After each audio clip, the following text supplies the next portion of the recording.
in this tutorial, I'll speak a little bit about the regiments. You'll start with 3 regiments, and you have a number of others you can unlock. These are purchasable with silver, and their cost is different depending on what they contain. When buying one, you will get all the units displayed in here. So if I were to buy the 712th Anti-Tank Artillery Regiment, I would receive 1 Su-85, 2 CIS-3 guns, 15 riflemen, and so on. This is so that you can play this regiment at a decent level, and you don't have to fill in with the units you already have researched, because you might not have any good units that fit into this regiment. Each regiment have either 13 or 14 slots. These slots have 2 requirements for having units put into them. They have the symbols you see in the background, and they have the unit level requirement. Units cannot have a higher level than the unit level requirement here. And they have to fit into one of these 3 categories. And for some cards, it might only be one category, as this category only can have artillery. Squad 4 can only bring artillery because this is an howitzer artillery regiment. It's supposed to fit the regiment. Also, the units you can see on the right side that are not grayed out are all the units available to be put into this slot. However, if you don't have enough money for it, it will still not be grayed out, as this gun, the M1943, I cannot add this, as I don't have enough gold for it. But it's still not grayed out. Units who are grayed out, however, are units you're not able to purchase. They're not either researched or not in the tech tree for you. Units you have not researched might still be available to be put in. As if I were to buy the anti-tank artillery regiment, I would get the Su-85. I have not researched it, but I can still put it into this slot. Also, each regiment has different specialities or bonuses, as you may say. The anti-tank artillery regiment has a minus 50% logistics timer on the anti-tank gun.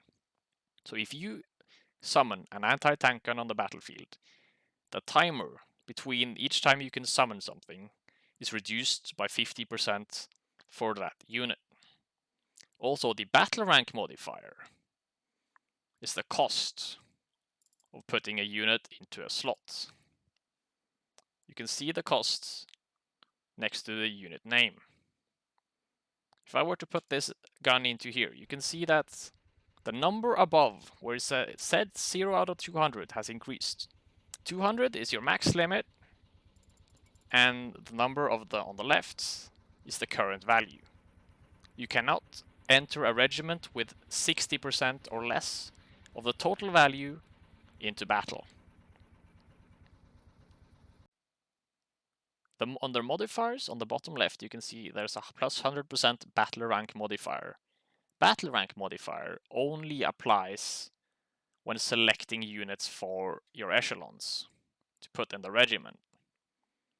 Infantry has a plus 100% battle rank modifier, which means that if I were to put riflemen, who counts as infantry, N, you can see they have a red arrow up, which means that they have been increased in costs.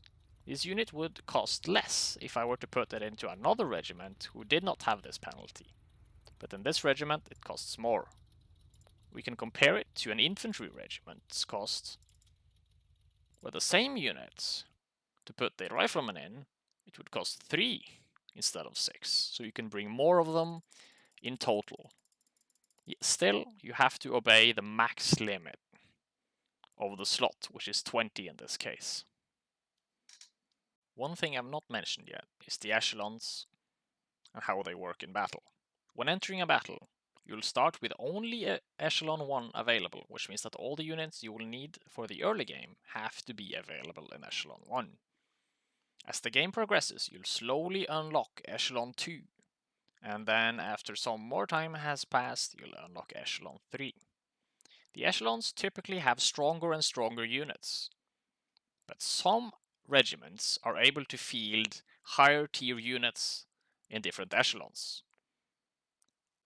As you can see in the details, you can see the maximum tier here of available units for each type here. And if you go to the echelons, you can also see that in tier 2, or sorry, echelon 2, we have available tier 3, 4, 4, and 5 units. Typically in echelon 2, most units will be tier 4, but since this is a howitzer artillery regiment which specializes in artillery, they get tier 5 artillery in echelon 2 instead of having to wait until echelon 3 as most regiments will have to. You can also see that the heavy tank regiment, they have tier 3 units available in echelon 1, where most regiments would only have tier 1 or 2 units available.